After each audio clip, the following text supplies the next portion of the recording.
आज इस खास एपिसोड में हम नजर डालेंगे आशा भोसले के 8 डिकेड लॉन्ग करियर पर और समझने की कोशिश करेंगे कि लता मंगेशकर जैसी लेजेंडरी सिंगर की बहन होने के बावजूद आशा भोसले ने अपनी एक बिल्कुल अलग और अमर पहचान कैसे बनाई। और इस सफर में मेरे साथ होंगी मेरी को होस्ट इंडियन एक्सप्रेस के फिल्म क्रिटिक शुभ्रा गुप्ता और एक नई मेहमान शिवांशु खुराना। तो काफ़ी बड़ा सेटबैक है ये जी फिल्म इंडस्ट्री के लिए एंड म्यूजिक इंडस्ट्री के लिए। कैसे देखते हो आप आशा भोसले के पूरे करियर को? आई थिंक जो सबसे ज़्यादा इंटरेस्टिंग बात आशा जी के बारे में if I look back now is that she is impacted generations. वो मैंने आशा जी को सुना है, मेरी माँ ने आशा जी को सुना है, मेरी नानी ने आशा जी को सुना है। और अगर मैं आपकी जेनजी देखती हूँ आज की, they are also, I mean आप धुरंधर में देखिए पिया तू अब तो आजा किस तरीके से यूज हो रहा है and people are singing it. हमारे आने वाले जनरेशन भी सुन रहे हैं। सो आई थिंक जो हम जब भी उनकी रेंज की वर्सेटैलिटी की जब भी हम बात करते हैं तो उसमें ये एक लंबा पीरियड आता है कि her voice and the kind of songs that she sang they appealed to a variety of people. I mean, I think she could sing anything from that cabaret number to that flirtatious song to that sensual piece to a very classical ghazal to an absolutely classical rag where, you know, with Ustad Ali Akbar Khan, which she recorded later. I think that capability to sing you know, dam maro dam और आजा आजा मैं हूँ प्यार तेरा, but also have a gentle अब के बरस भेज भैया को बाबुल और the उमराव जान ghazals, you know, to have that range to me is really impressive. So you know, of course she hadn't been singing for a while, but losing her feels like, you know, that I mean, to use the cliche end of an era in that sense. I mean, her going is like that, you know, it's you know, that golden era is kind of now ended. Shubhra, एक चीज़ बताइए कि आशा भोसले की जब भी बात होती है तो हमेशा ये कहा जाता था कि उन्हें लेफ्ट ओवर सॉन्ग्स ही ज़्यादा मिलते थे जब उन्होंने अपना करियर स्टार्ट किया था, और वो एक शैडो में रही हमेशा से लता मंगेशकर की। और उस वक्त जिस तरह के सिंगर्स थे, गीता दत्त, कितना चैलेंजिंग रहा था आशा भोसले को अपने आप को इस्टेब्लिश करना इस इंडस्ट्री में? मुझे लगता है बहुत ज़्यादा था। हाँ, बहुत ज़्यादा चैलेंजिंग था। और ये बात छुपी नहीं है कि द मंगेशकर सिस्टर्स जैसे जो एक तरह से they became like a short hand for all playback singing female voices in the film industry.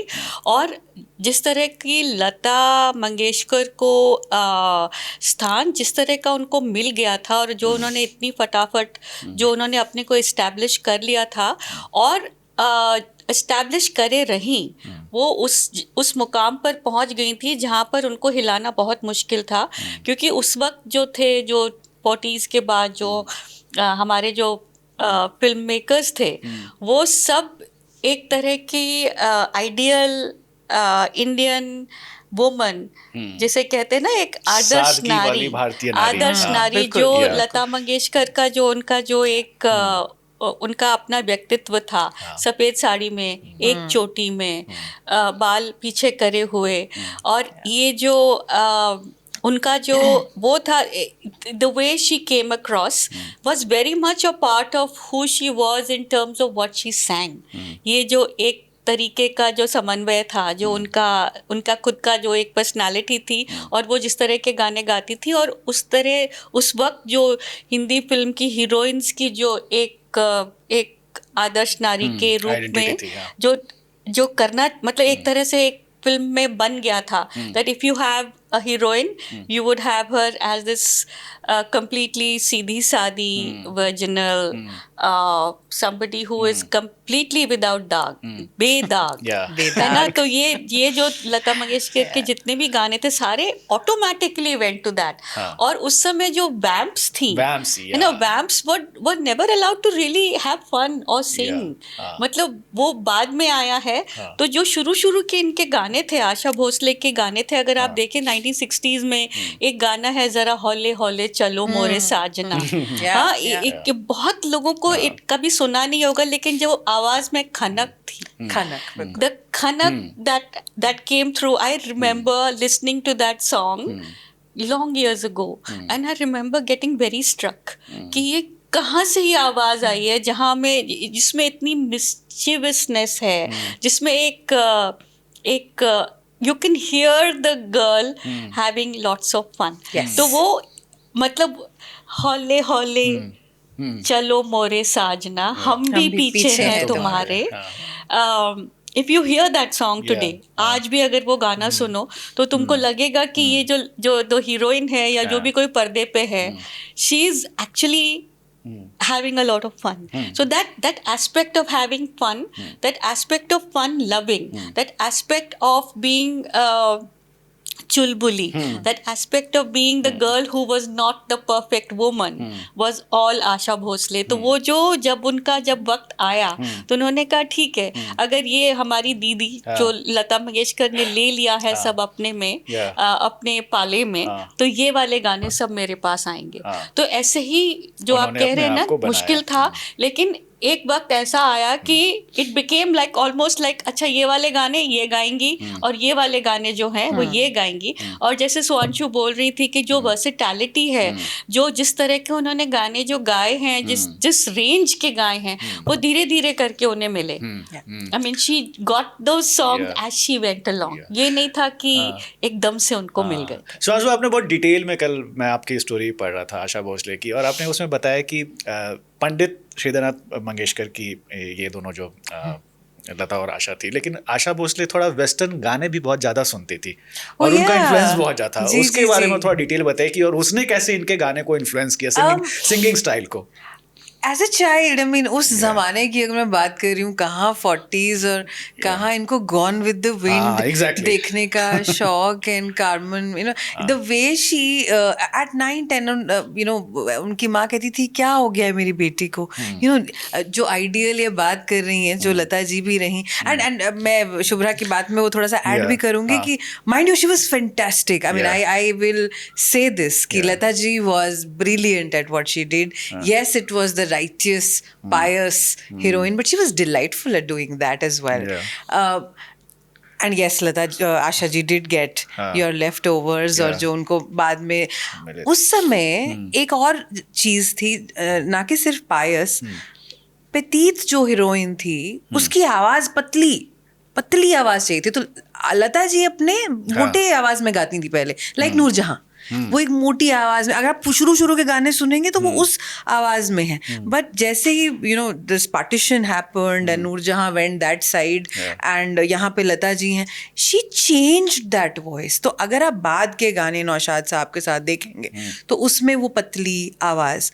Asha also had a patli आवाज. Asha ji also wanted to be Lata ji. Let's be very clear. Asha did not want to do cabaret, or Asha did not want to start doing. She idolized her sister. She wanted to be like her and wanted that same summit. It's just that it wasn't available. That route wasn't available to her. तो जो left over आप कह रहे हैं, ये वहाँ से आया कि जो है, जहाँ से है, उसी को उठा लो, बस गाओ and get there. बीच में जो मिलेगा मैं देख लूंगी, बट गाती ही रही. कि मतलब वो जो कहते हैं कि नाइटिंगेल ट्री से गाती है, और ये स्ट्रीट से गाने लगी, ये कैबरे गाने लगी, और ये सड़क पे चलती औरत का गाना गाने लगी, नौटंकी वाली का गाना गाने लगी. जो एक और मुझे जैसे आप कह रहे थे कि ओपी नैयर साहब का, वही मैं सवाल पे आने वाला था एग्जैक्टली, कि जो लेफ्ट ओवर जो गाना गा रही थी, उसके बाद ऐसा क्या हुआ कि ओपी नैयर का इनके साथ एसोसिएशन हुआ, और लता मंगेशकर के साथ, जो कि ओपी नैयर नहीं गाते थे, ओपी नैयर ने आशा भोसले के करियर को कैसे इन्फ्लुएंस किया, अगर आप थोड़ा सा इलैबोरेट करो. सो लेफ्ट ओवर गाने में करियर फ्लेजलिंग ही रहा, कि उसमें वो ऐसे लिफ्ट नहीं हो रहा था.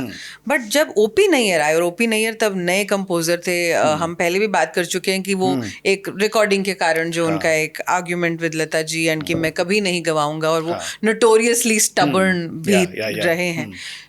That changed because OP Nayyar ji भी जो गाने जिस तरीके के बना रहे थे, they had this sort of joy in them. They also were not your typical जो तलत महमूद साहब गा रहे थे या जो KL सहगल गा रहे थे. उससे एक बड़ा ही डिफरेंट टच आया. ऑफ कोर्स वो घोड़ा गाड़ी की बीट आई, शुभ्रा को बड़ा पसंद है, मांग के साथ तुम्हारा नया दौर.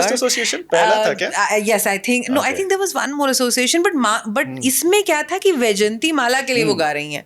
वो लीड हीरोइन का जो गाना जब आपको मिले ना, उड़े जब जुल्फे का डुएट भी गा रही हैं, रेशमी सलवार शमशाद बेगम के साथ भी गा रही हैं. तो ये जो एक नया दौर was a hit as a film, as music, and it established not only O.P. Nayyar, it suddenly brought Asha ji to this limelight. तो ये एक्चुअली क्या है ना, हीरोइन के लिए गाना कौन गा रहा है, हीरो के लिए गाना कौन गा रहा है. तो उस समय जो बटे हुए थे ना कि राज कपूर के लिए तो यही गाएंगे, मुकेश गाएंगे, और देवानंद के लिए ये गाएंगे, और दिलीप कुमार के लिए ये गाएंगे. It was like an association कि ये वाले गाने तो यही गाएंगे, है ना. तो जब लता मंगेशकर ये सारे गाने गा रही तो हीरोइन के गाने सारे उनको जाते थे.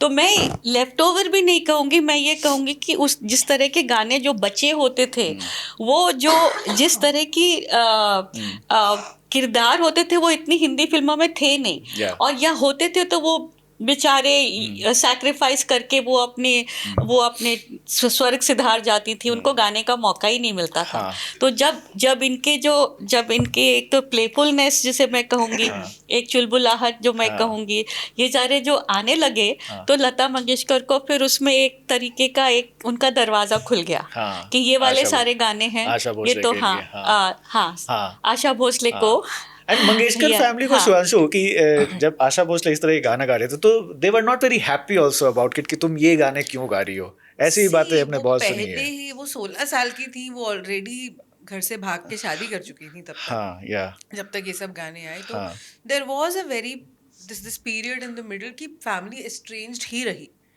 लता जी भी as much as she loved her sister, she was angry. The entire family was very angry. Asha ji for just eloping with a man much older. He was twice her age. And the person was Lata Mangeshkar's secretary also. Yeah, that's what, that's the story, that he was her secretary. But even with Asha ji, he would go around everywhere and set her recordings up and everything. All of that was there. But of course, it was not it was not a good marriage. There have written about domestic abuse, and she walked out when she was pregnant with the third child. But I would also say that at that time, walking out. I mean, Shivra, would you talk about what would it have meant for this independent woman who's making money to sort of just walk out when women stayed in marriages at that time? I think the walking out and before the walking out to actually have an open relationship with someone who was very much in the belonged, so to speak, to the older sister, was not at all keeping in her lane. She was never, from everything I've gathered in all of these years, वो कभी भी ऐसी थी नहीं कि वो उन्होंने जो किया जो एक तरीके से जो expected था, जो हर एक rebel basically एक तरीके का, she was basically someone who loved breaking convention, and वो शुरू से ही उनमें था. तो फिर वो जिस तरह के गाने, मुझे तो लगता है जैसे कि लता ने गाने गाए उस तरह की, for the ideal Indian woman who had no blemish. Asha's whole this thing was the other woman, like let me complex women. No, also the other in very very traditional, conventional, like a love triangle kind of way. So the other woman started to grow in stature, also in terms of what was being written. दाग जैसे आई थी picture, वो 60s में आई थी, end of the 60s. उसमें जो the two women, I mean rakhi and Sharmila Tagore play, उसमें वो वैम्प वाली फीलिंग नहीं आती है. उसमें ये फीलिंग आती है कि yes, relationships can be complex. जो प्यार एक होता है वो जन्म का हो सकता है शुरू में, लेकिन हो सकता है कि वो टूट भी जाए. तो उस तरह की जो कहानियां लिखी जाने लगी, तो उसमें फिर आशा भोसले का जो एक आना और वो स्कोप जो बढ़ने लगा, तो वो तब से बढ़ता ही गया. तो आप 71 में जब ये पिक्चर बनी थी दम मारो दम, हरे राम हरे कृष्णा, मतलब हरे राम हरे कृष्णा बनी थी, उसमें ये जो गाना उन्होंने गाया है वो आज तक, I mean, literally, remember that song is almost so 50 plus years old. And look at this, and look at the way it zip. अगर सुनो, the way it begins, that guitar, that whole riff that it starts with. And ये भी था कि वो song film में नहीं रहना था, जो कि आप बता रहे थे अभी. मैं जो आपको बता रही थी ना कि वो फिल्म, वो गाने में, वो गाना जब स्क्रैच की तौर पे जब पेश किया गया देवानंद को, तो उनको लगा कि ये वाला गाना तो सारी जितनी भी उनके दिमाग में था कि मैं ये गाऊंगा, ये गाएंगे, तो ये उन्होंने बोला हटा देते हैं. And Asha Bhosle was like she was completely both furious and taken aback कि सर ये हो ही नहीं सकता। तो वो गई फिर देवानंद के पास से, और ये मैंने अभी किसी BBC इंटरव्यू में सुन रही थी मैं कि वो गई और उन्होंने कहा आप ये कर ही नहीं सकते, you can not do this because this is the song that will make the film. And I do believe that it was not just the film, it made an era. वो होता है ना कि एक 70s में the flower children and all of that, जो जिस तरह से 60s से आ रहा था, हाँ, जो US 60s से जो अमेरिका से जो फ्लावर पावर और फ्लावर चिल्ड्रन का जो आ रहा था, वो 70s में जाकर इंडिया तक पहुंच गया था, the hippie culture and you know the chillum smoking and all of that, which is what Devanand actually wanted। Showed in उनको that चाहिए film, था yeah। कि वो हम इस तरह की, क्योंकि वो उनकी बहन कहाँ खो जाती हैं इस वाले धुएं के अंधेरे में, लेकिन जब वो गाना आया तो इट बिकेम, मतलब मुझे तो ऐसा लगता है कि वो जैसे कई गाने होते हैं ना that define eras, I think दम मारो दम was a era defining song वो कंप्लीटली। और उसके बाद आई थिंक आशा ने ऐसे बहुत सारे ऐसे गाने गाए हैं, जैसे वो हावड़ा ब्रिज में आइए मेहरबान, आइए my God, मेहरबान, that's yes, beautiful। look at that song, And sensual invitation। Exactly, तो सेंसुअलिटी कैसे हिंदी फिल्मों में आई, मुझे लगता है आशा भोसले की आवाज लेकर आई। और उसमें आप उनमें जो हीरोइन होती हैं, मुझे तो ऐसा लगता है कि जो गाने वाले होते हैं और जो हीरोइंस की जो एक सिंक बैठती है ना, उसी से दोनों चीज बनती हैं। तो अगर आप वो देखें, अगर आप if you close your eyes just now and you listen to that song and आपको दिख जाएगा, you see Madhubala and that Ashok Kumar and doing आइए मेहरबान, है ना, और फिर उसके बाद दम मारो दम, फिर उसके बाद इतने सारे गाने आए, but she also broke the mold in Umrao Jaan। oh yeah I'll come to Umrao Jaan later, but पहले चूंकि you mentioned Hare Rama Krishna and that song was composed by R.D. Burman, और R.D. Burman का association फिर जैसे O.P. Nayyar ने एक पूरा दौर उनको दिया आशा भोसले को, उसके बाद फिर her association with R.D. Burman that started with Teesri Manzil, और उसके बाद फिर ये चला। वो थोड़ा सा अगर आप मुझे बताइए कि कैसे, क्योंकि R.D. बर्मन बहुत अलग तरीके के कंपोजर थे, ज़्यादा वेस्टर्न टाइप के इंस्ट्रूमेंट्स वगैरह यूज़ करते थे। Asha Bhosle and R.D. बर्मन का जो पूरा एसोसिएशन था, so O.P. Nayyar and R.D. Burman, brilliant composers, both understood Western music very well। O.P. Nayyar was very fond of Punjabi inflections as well। Punjabi थे, तो एक उसके अंदर वो टच हमेशा आता था, अगर आप उड़े जब जुल्फ़े तेरी, when R.D. walked in, R.D. was himself a very different kind of guy, he was a trailblazer, and he loved the Western sound, and he also came from the SD space, you know, he'd grown up there, so he also had that little touch too. In fact, it's known that he created a lot of SD songs later, which of course SD has credit for, but R.D. did a lot of work on them.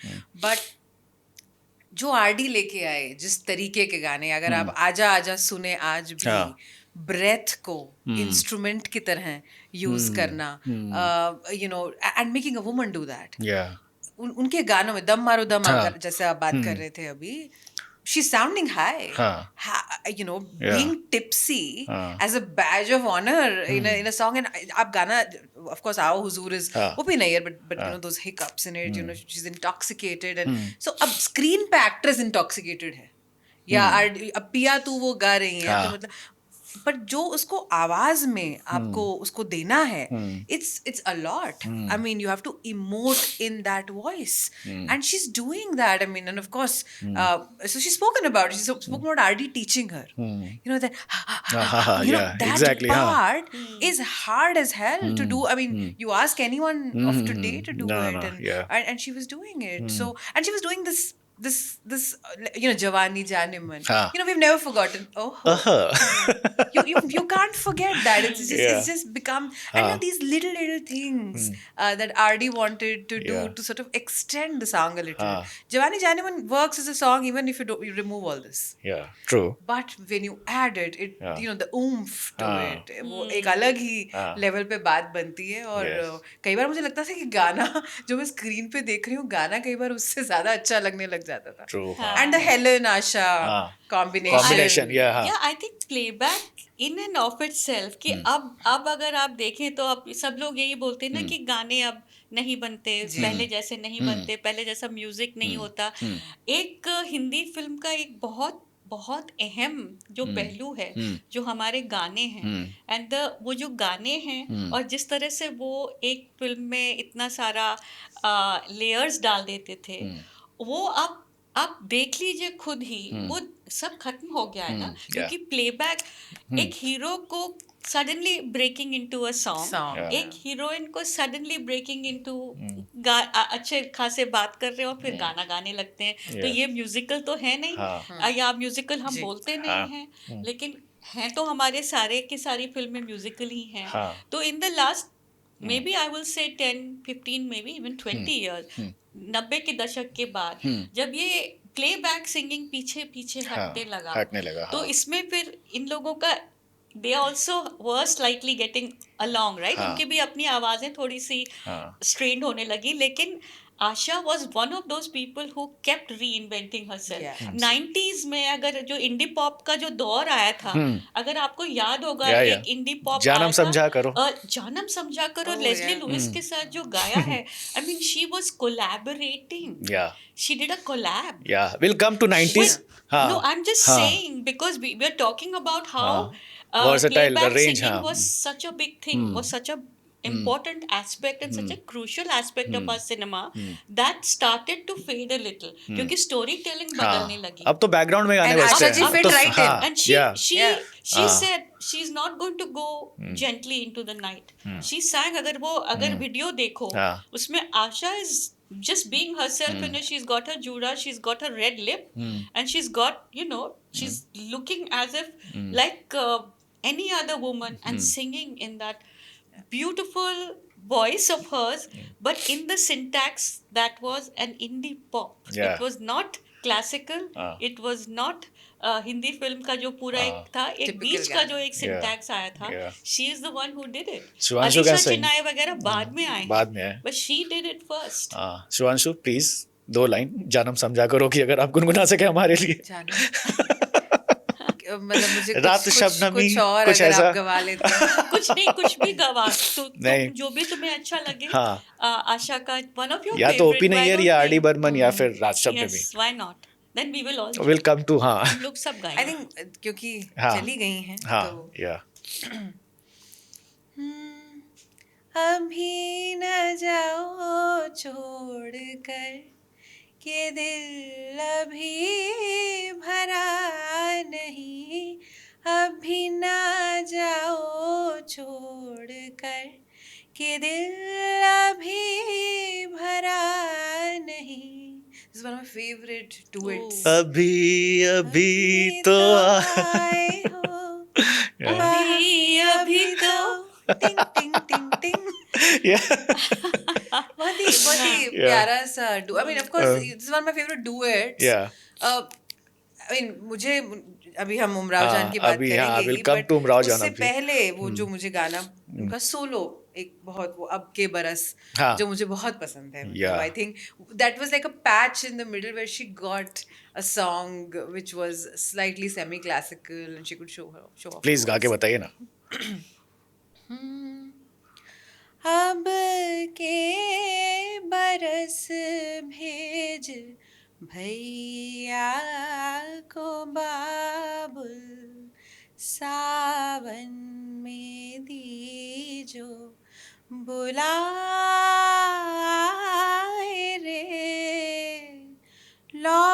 लौटेंगी जब मेरे बचपन की सखियाँ नाना संदेशा भिजाए रे when this played on radio women in villages you know I'm talking 50s 60s I mean radio की तरफ से ही आवाज जो पहुंचती थी या बिना का गीत माला जो भी it kind of really brought I mean women waited for their brothers and fathers to come get them you know a lot of stories came out of you know how this song was such a favorite in a lot of villages of India and it really traveled I think so this was one of her songs that came in the middle of all of that and it really worked coming to RD. Burman क्योंकि अभी हम लोग उनकी बात कर रहे थे मुझे एक चीज़ और जानना था कि आर.डी. बर्मन और आशा भोसले का तो एसोसिएशन जो है ही कई बार ऐसा भी होता था कि हमने सुना है कि आशा भोसले आर डी बर्मन से कहती थी कि जितने भी अच्छे गाने हैं, जो सादगी वाले गाने, जो जैसा शुभ्रा ने कहा, वो आप लता मंगेशकर से गवाते हो, और मेरे से खाली ये सब डिस्को और कैबरे नंबर। तो आर डी बर्मन में कुछ ऐसे गाने दिए आशा भोसले को? I think Ijazat is Ijazat, an yeah, that came in exception late 80s. there because yes, Yeah. because RD also Yeah. composed a lot of semi classic. आप रहना बीती जाए अगर लता जी की आवाज में सुने, मैं शुभा से कहूंगी कि बहुत बहुत खूबसूरत गाना वो है, Yeah. रहना बीती जाए on Sharmila Tagore, which again he gave to Lata ji, but Asha ji of course often said कि तुम ये सारे इस अच्छे तरह वाले के गाने, अच्छे गाने तुम अदाओं दीदी वाले को गाने। देते हो, और मुझे and you know she's married to him, Yeah. and she's complaining. हाँ। तो what he would say to her was कि जो तुम गा सकती हो वो दीदी नहीं गा सकती है। तो मैं तुमसे जिस तरीके के, and you know I think all his experiments went with Asha ji, but of course इजाजत जब आया और वो जिस तरह का गुलजार का वो एक जो गीत है जिसमें कोई ऐसा लगता है कोई मीटर ही नहीं है, कॉन्सेप्ट वैसे एक मेमोरी, एक चिट्ठी जैसी, मेरा कुछ सामान तुम्हारे पास पड़ा है, सावन के, you know it kind of moves in, and RD's done a brilliant job of composing it and giving it that इधर से उधर का जो डायरेक्शन है, and Asha just takes it away. Again, it's not the typical song, but I think it's again an experiment, softer song which RD does with Asha. And what I loved about both of them later years में ना, वो बहुत ज्यादा live perform करते थे. Yes. तो आप अगर सुने वो live recordings, you know some BBC stuff is there, some you know आप देखें तो वो मेरे ख्याल संजय गांधी का भी जो एक इवेंट हुआ था उस समय पे, उसमें भी उन्होंने परफॉर्म किया था. They sounded amazing.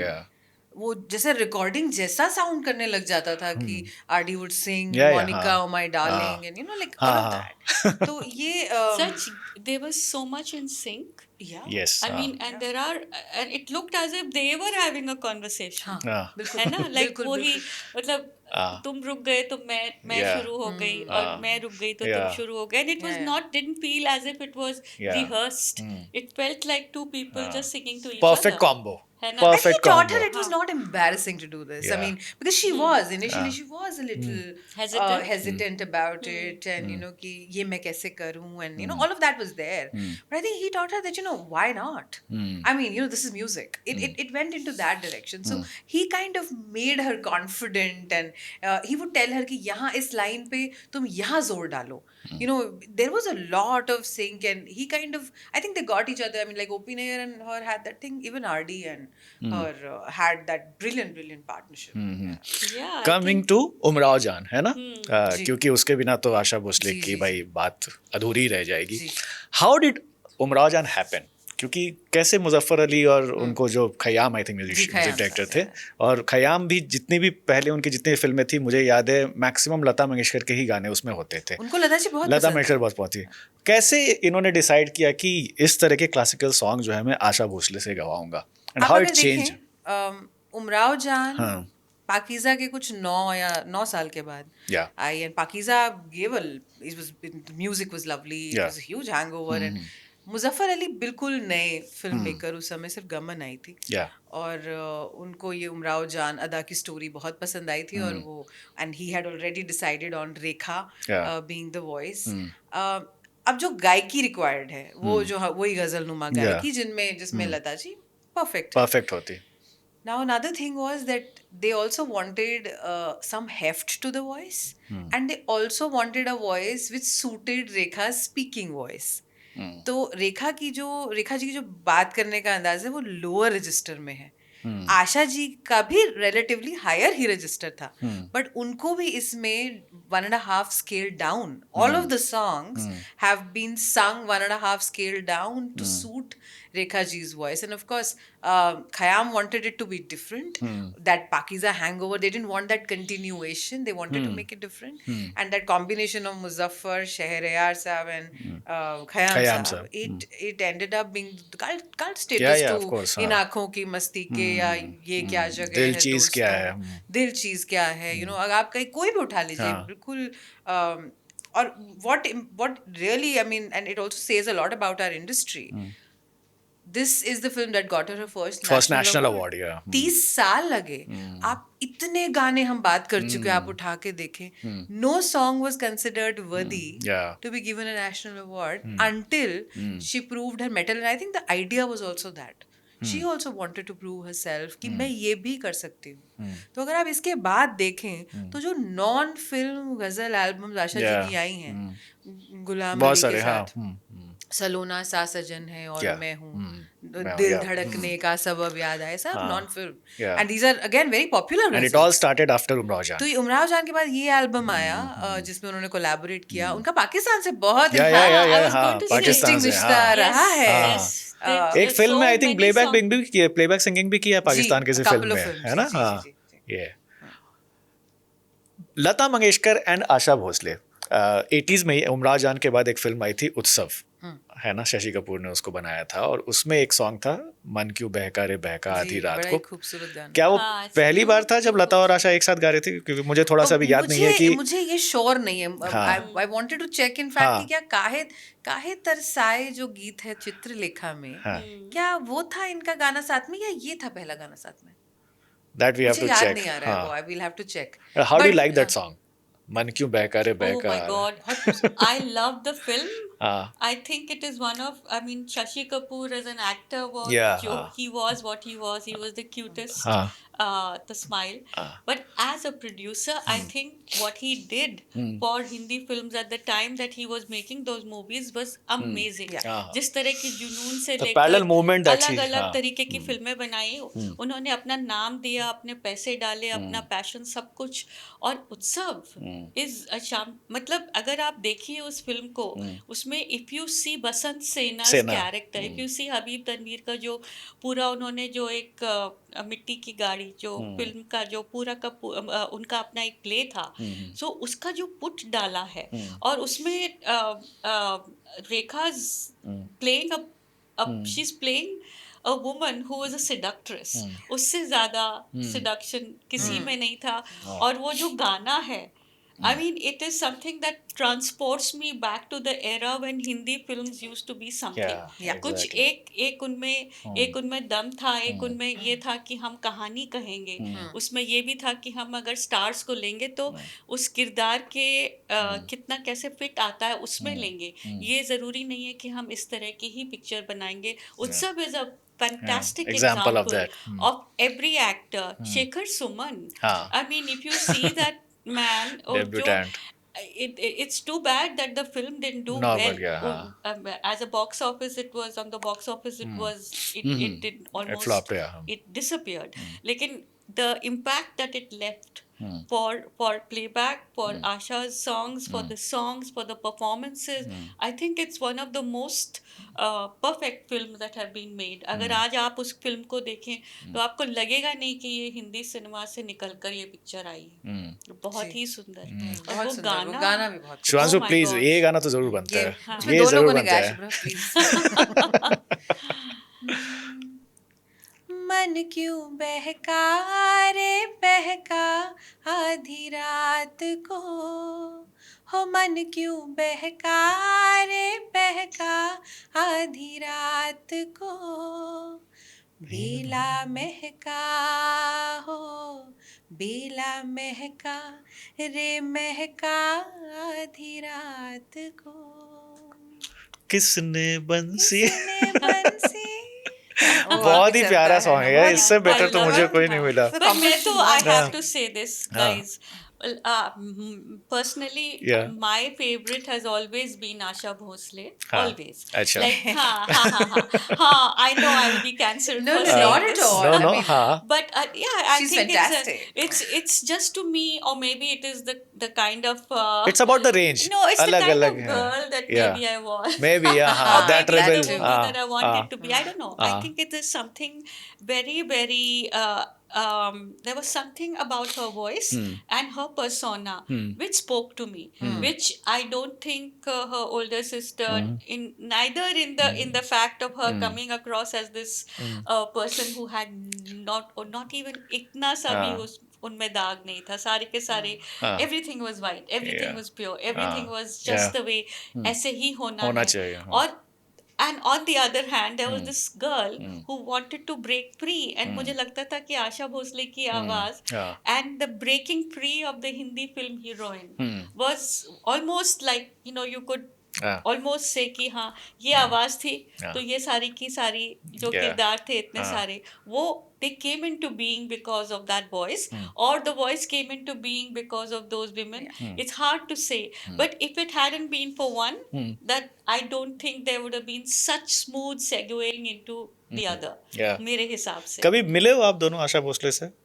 I have met her once very briefly, but अच्छा. I've not interviewed her. You have not. जी नहीं. शुभ्रा? मैंने उनका एक कॉन्सर्ट एक बार अटेंड किया था और मैं ग्रीन रूम में थोड़ा सा वो एक नमस्कार वाला जो होता है. अच्छा ओके. शुभ्रा आप में मिले? नहीं मिले. कहीं सौभाग्य प्राप्त नहीं हुआ? नहीं, not at all. But मैं एक बात कहना चाहूंगी. अभी उनका she passed away at 92.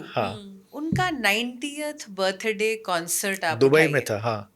वो जिस तरीके से उसमें गा रही हैं, वो जिस उसमें वो अपना जो the movement at 90, the zest and the and it did.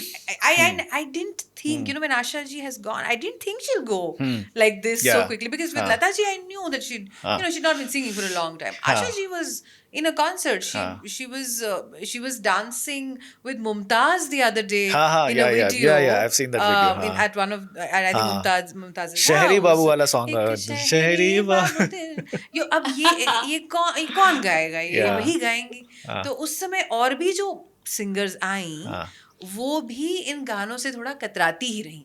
ये भी था. ये हो सकता है, लेकिन मुझे लगता है अगर गीता दत्त जिंदा होती जी गीता जी went very early. अगर she went too early, लेकिन अगर वो रहती तो मुझे लगता है कि एक त्रिकोण जरूर बन जाता, क्योंकि उषा और बाकी जितने भी प्लेबैक सिंगर जो इतने दिनों के बाद आए, लेकिन एक अगर उनको कोई भी टक्कर उनको दे सकता था इन दोनों सिस्टर्स को, वो दैट वाज गीता.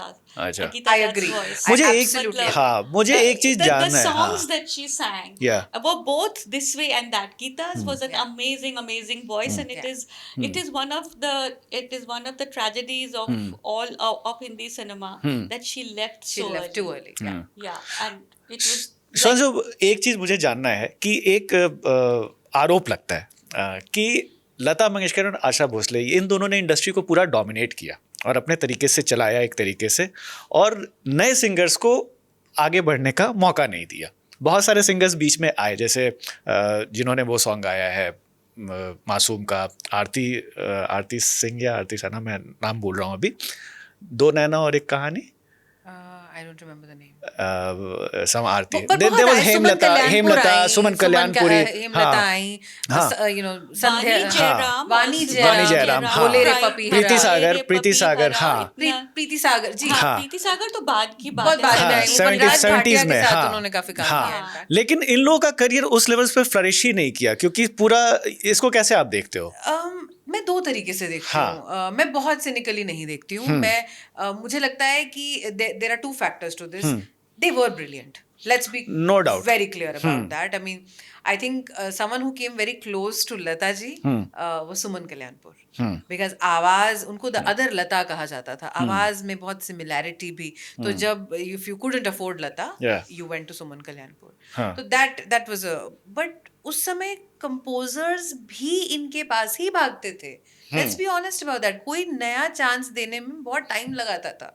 ये आपको लगता है कि शंकर जयकिशन बहुत इजीली किसी और को बुला लेंगे? वो भी उनको चाहते थे. यस, देयर इज ये जो आरोप की आप बात कर रहे हैं, इसकी बात बहुत की गई है, पर वो दोनों तरीके से वो बैठता है. मतलब ऐसा नहीं होगा कि टैलेंट नहीं होगा, but a lot of women were not even singing at that time. गाना बहुत अच्छा नहीं समझा जाता था 50s 60s में. आप फिल्मों में गा रहे हैं, that was not a badge of honour at all. तो जो मुझे याद है कि सुमन कल्याणपुर के हस्बैंड किस तरह से शैडो की तरह उनको फॉलो करते थे. कोई रिकॉर्डिंग है, जॉइंट फैमिली, अगर कोई गाना नहीं मिल रहा तो वो कहती थी कि आप उनसे गवा लीजिए, मैं आ नहीं पाऊंगी, आज बच्चे का बर्थडे है, you know. So there were a lot of factors at play. तो हम एक सेक्शन को उस तरह से ब्लेम नहीं कर सकते. मुझे लगता है बाद के सालों में they started promoting Alka ji, Kavita ji has always maintained that Lata ji was very helpful to her. She would sing scratches for Lata ji a lot. जो मिले सुर मेरा तुम्हारा आप सुनते हैं, वो कविता हाँ। जी ने पर पहले एक गाया। अच्छा। बात जरूर है कि हमारा एक ये भी है कि the Hindi film industry is not divested from Indian society as a this Yeah. Thing. मतलब अगर रिस्पेक्ट है और अगर आप एस्टैब्लिश्ड हैं तो आपको चैलेंज करने वाले अगर आप बनते हैं तो आप बहुत चांसेस हैं कि आपको अलग एक अच्छी तरीके से नहीं देखा जाएगा कि ये अपने को समझते क्या हैं। They have just arrived and they want to be Lata. अच्छा, आप अपने को बड़ा लता मंगेशकर समझते हैं। कितने ये भी लोगों कहा के- जाता था। कितने हाँ। लोगों को बोला जाता था, कभी ये नहीं बोला कि आप अपने को आशा भोसले समझते हैं।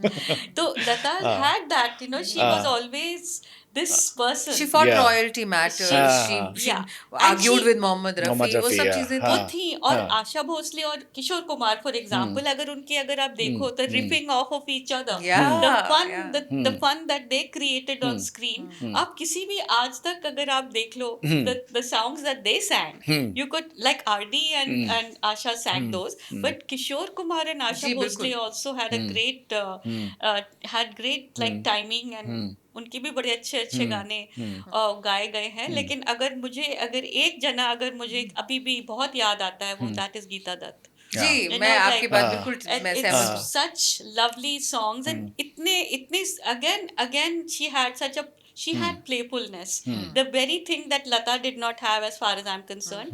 That's something that Asha took and made it sensuous. Yes. Geeta Dutt and sensuality did not go Did not, together. yeah. But I think जो आशा भोसले ने किया, got in sensuality into the Hindi film soundtrack. Yeah. वो आशा भोसले ही कर सकती थी उस वक्त, कोई और नहीं कर सकता नहीं कर सकता, था। अगर okay. आप देखें जितने भी ये जो कैबरेट या जवानी जाने मन जो मेंशन किया था जो इन्होंने, हाँ, उस तरह के मोनिका ओ माय डार्लिंग, दुनिया लता में tried लोगों once, को- हाँ, Oh my God, exactly, that yeah, song. हाँ. भी हो जाता है। राजेश खन्ना, उफ। लता मंगेशकर ट्राइड वंस ना एक कैबरे किया है, कारवां फिल्म में गाया है शायद, कौन सा वाला? जिसमें अरुणा ईरानी है।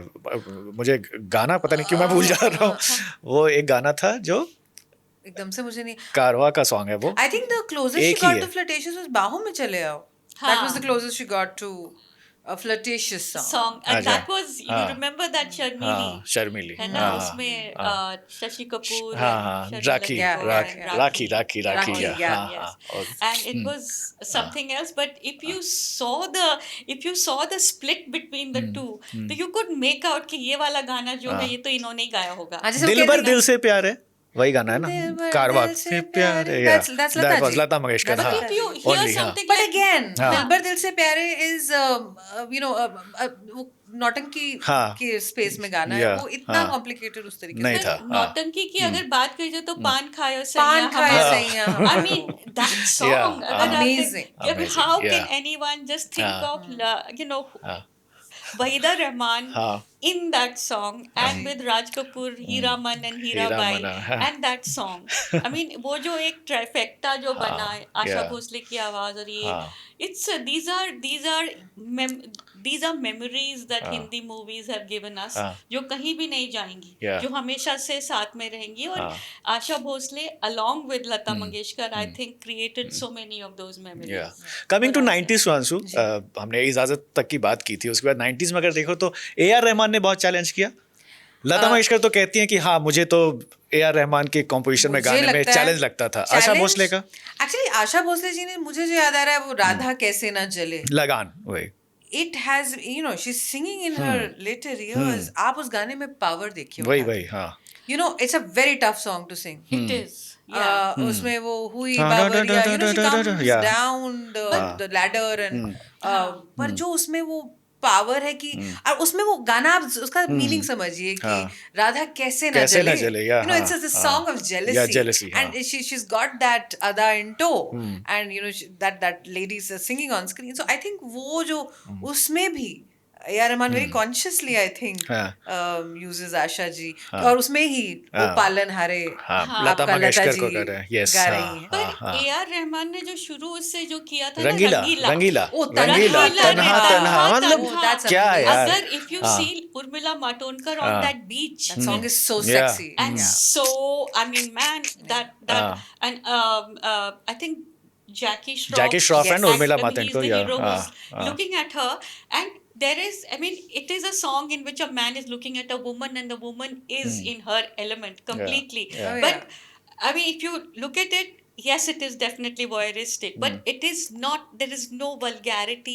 in any of those, any of those exchanges. Yes, the male gaze is very clearly there, but mujhe kabhi bhi, I didn't feel creeped out I at think all. song-wise, Songs I mean, if I also, look at yeah. it, oh, If you, it's even the first Yai one, re, in which yai is re, the yai re, yai yai re, re, हाँ. both. झूम लगा के नाचो रे, in which she, I even like ले गई a lot. ले गई हाँ. Yeah. उत्तम सिंह, so I उत्तम think दिल तो पागल है. when I think when A.R.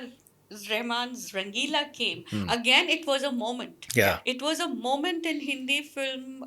Change in the music also. filmography of Amir Khan and Urmila Matondkar was in Masoom और उसके बाद वो heroine इसमें, and then उसके बाद she's also done something which again this one इन्होंने किया था जो आशा भोसले के साथ नहीं मनोज बाजपेयी वाले जो सत्या सपने में मिलती सपने में है, मिलती है। हाँ, तो ये that जो was- इस तरह के जो गाने हाँ, A.R. रहमान के साथ और राम गोपाल वर्मा Yeah. का जो हाँ, एक वो बन गया था, हाँ, उसमें भी इतना मजा आता था। Yeah. और एक और चीज मैं ऐड कमबख्त करूँ, इश्क, कमबख्त कमबख्त इश्क, इश्क, क्या रेंज, शरारा मतलब and Sharara, that I mean, to इस एज में. मुझे एक बार एक कंपटीशन में हाँ. वो आरडी नाइट मैं आई थिंक मैं 16 इयर्स की होंगी, वो हुआ करती थी, you had to pick the chit for the song and I got पिया तू अब तो आजा. I started crying.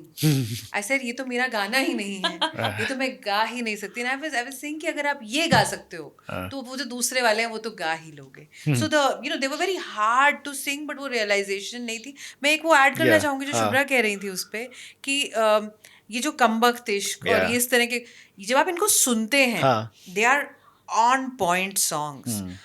मुझे जो मैं आपके साथ अग्री करूंगी लता जी पे वहां पे कि जब मैं वीर ज़ारा सुनती हूँ और वो मदन मोहन की कॉम्पोजिशंस हैं which she was so good at, it to me it falls down. I mean, I love the compositions, but I don't like Lata's voice in that. Lata's voice in Heavy Veer हो Zara. चुका था because it was It's age a- also. and Age so also is was a Asha factor. ji. So Yeah. was that हाँ. is They were just what 4 it years is. apart. हाँ. They were not that much. Yeah. Yes, इतना फर्क नहीं था. हाँ. और अगर आप बात करें एजिंग वॉइसेस की, तो जो ये जो ट्रेंड वॉइसेस हैं, ये जो these are voices which get up in the morning और फिर वो रियाज खरज का रियाज. तीन चार पाँच घंटे का ये रियाज, ये गाने द वे दे सिंग, वो जरा सा भी वो बिना किसी अकम्पनीमेंट के भी अगर गाएं तो वो कहाँ से उठा के कहाँ ले जाते हैं. ये वाली आवाजों की बात अगर हम करें तो उसमें लता's voice toward the end had become strained, it Very had become difficult. effortful, Yeah. and it was not something that Soothing also. that was जो even, उनका even USP उनके जो था. सबसे बड़े फैंस थे वो खुद भी I'm saying it, I'm a fan. वो जो कर्ण प्रियता हम कहते थे उस टाइम की, and I'm not expecting the same anyway, voice is aging, but वो काफी वो shrillness के स्पेस में जाने लगी और वो डिफिकल्ट हो गया. वो आशा में कभी भी नहीं आया, वो उनमें नहीं लगा. तो कभी भी नहीं आया. मैं राधा कैसे ना जले सुन रही थी कल और मुझे मतलब इतना उसमें पावर है, and I am sure she must be you know in her whatever like early 80s और 70s, या ऑफ कोर्स. आज के दौर में किसे देखते हो आप लोग की, मतलब लता मंगेशकर और आशा भोसले के रेंज में कोई भी आज के डेट में ऐसे सिंगर्स हैं जो कि आसपास भी हैं? I don't think so. I mean, I really like Shreya and I Ghoshal के really like अलावा. Sunidhi. Both of them I like. But एक तो comparison unjust और unfair है क्योंकि उनको गाने अलग तरीके के मिल रहे हैं. ये इनको कहा तो यही जाता है कि वो soft आवाज हैं और श्रेया घोषाल और वो सुनिधि चौहान, आशा भोसले उस तरह की हैं. But I think very different registers, very different kind of music which is being made. तो वो unjust मुझे लगता है. कंपैरिजन वो अपनी जगह बहुत अच्छे रहे, ये अपनी जगह है. मुझे लगता है जब सुनिधि बीड़ी जलैले गाती हैं तो बहुत खूबसूरत लगता है, लेकिन जब श्रेया जो मुझे बहुत पसंद है, जब मैं लेकिन उनका चिकनी चमेली सुनती हूँ तो मुझे लगता है कि शायद सुनिधि गाती तो बेटर होता. अच्छा लगता.